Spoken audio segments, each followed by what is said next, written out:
Bonjour, je suis le professeur Mohamed Anis Jamiri, enseignant-chercheur à la Faculté des sciences juridiques, économiques et sociales, Université Hassan II de Casablanca. Aujourd'hui, nous allons enchaîner notre série de cours de gestion financière. La dernière fois, on s'est arrêté sur la question du comment déterminer le taux d'actualisation.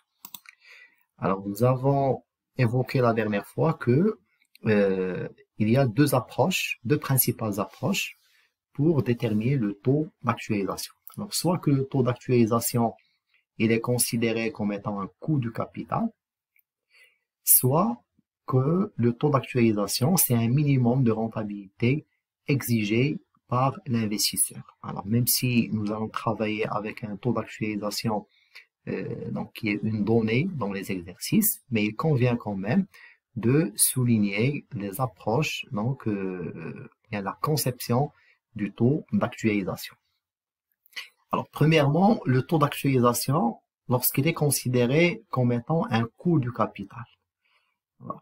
Le coût du capital, il correspond bien sûr au rendement exigé par les apporteurs de fonds, à savoir, bien sûr, les actionnaires et les créanciers qui permettent, qui donc financent le projet.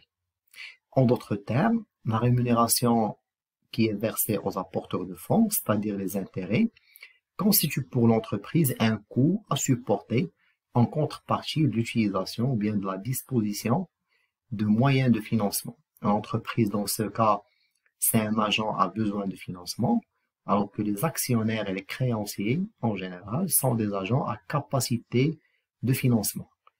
Lorsque les cash flows sont actualisés au coût du capital, cela veut dire qu'on exige du projet une rentabilité supérieure au coût de l'argent utilisé pour son financement. Autrement dit, l'investissement nécessite un financement.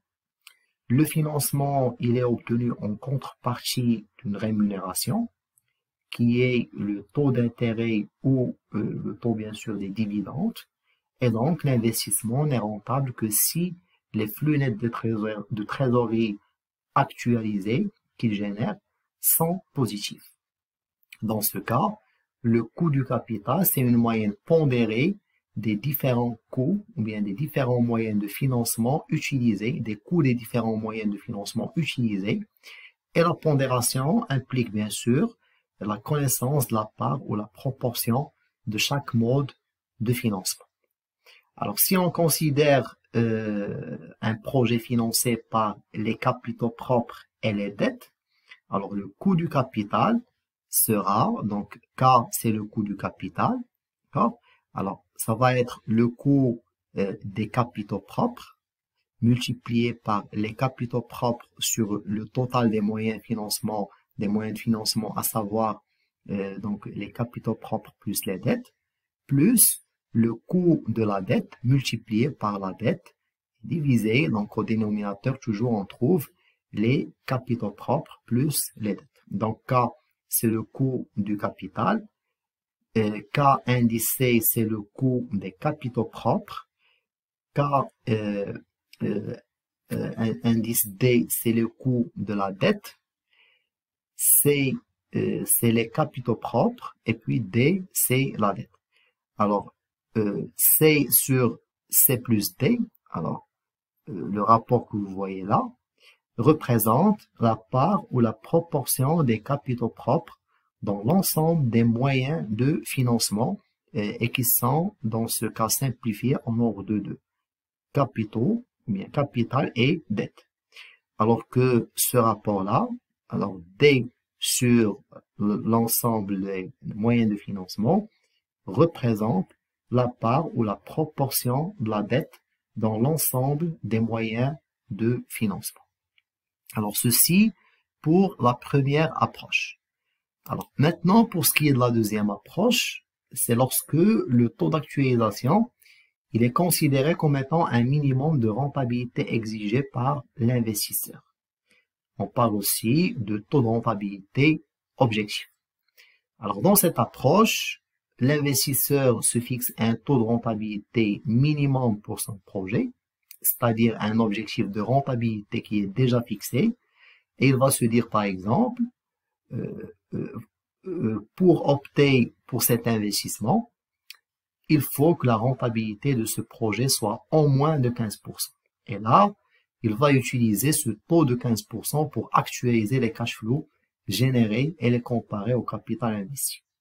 Alors, si la somme des cash flows actualisés est supérieure à la dépense initiale, c'est-à-dire qu'il y a un excédent, alors là, le projet est rentable car il permet de créer de la valeur au-delà du minimum exigé qui est de 15%.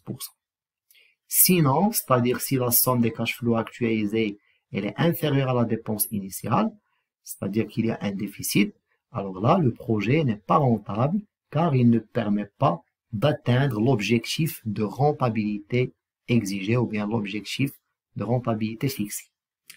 Généralement, pour une entreprise, le taux de rentabilité objectif, il est fixé en se basant sur des rentabilités précédentes, c'est des rentabilités historiques, ou en fonction des exigences de ses actionnaires mêmes.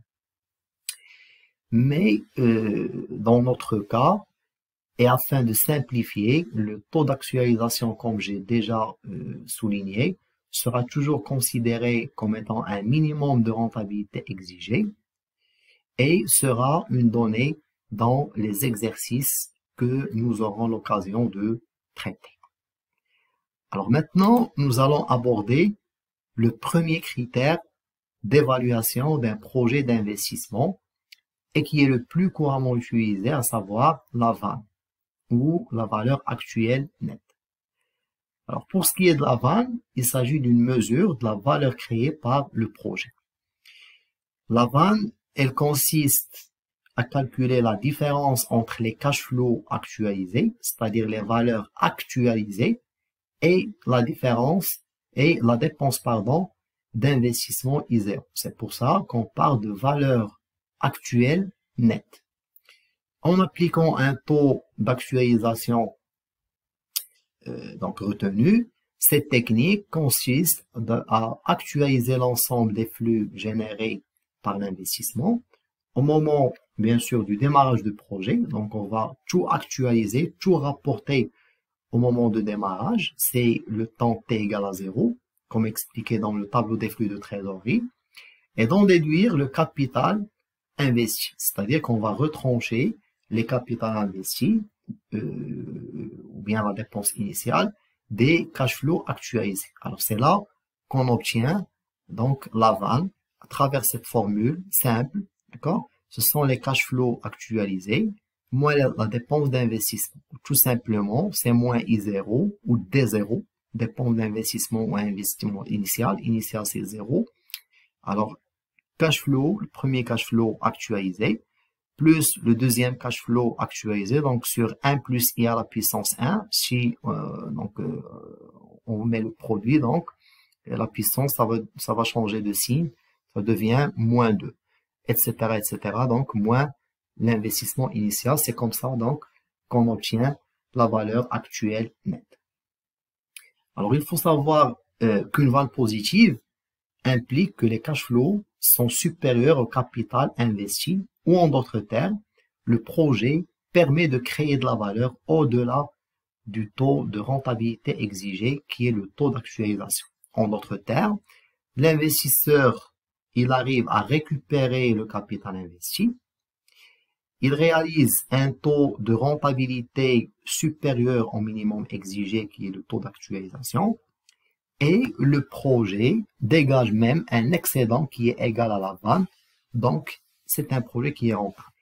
Mais inversement, une VAN qui est négative signifie que le taux de rentabilité du projet il est inférieur au minimum exigé, et une VAN nulle, bien sûr, signifie que le taux de rentabilité du projet il est égal au minimum exigé. Alors maintenant, pour ce qui est du deuxième critère, à savoir l'indice de profitabilité, l'IP. Alors l'IP, c'est le rapport entre la valeur actualisée, les cash flows, la somme des cash flows actualisés et le montant de la dépense initiale. Alors cet indice va permettre de mesurer l'avantage induit par chaque unité monétaire investie dans le projet. Alors, je prends un simple exemple.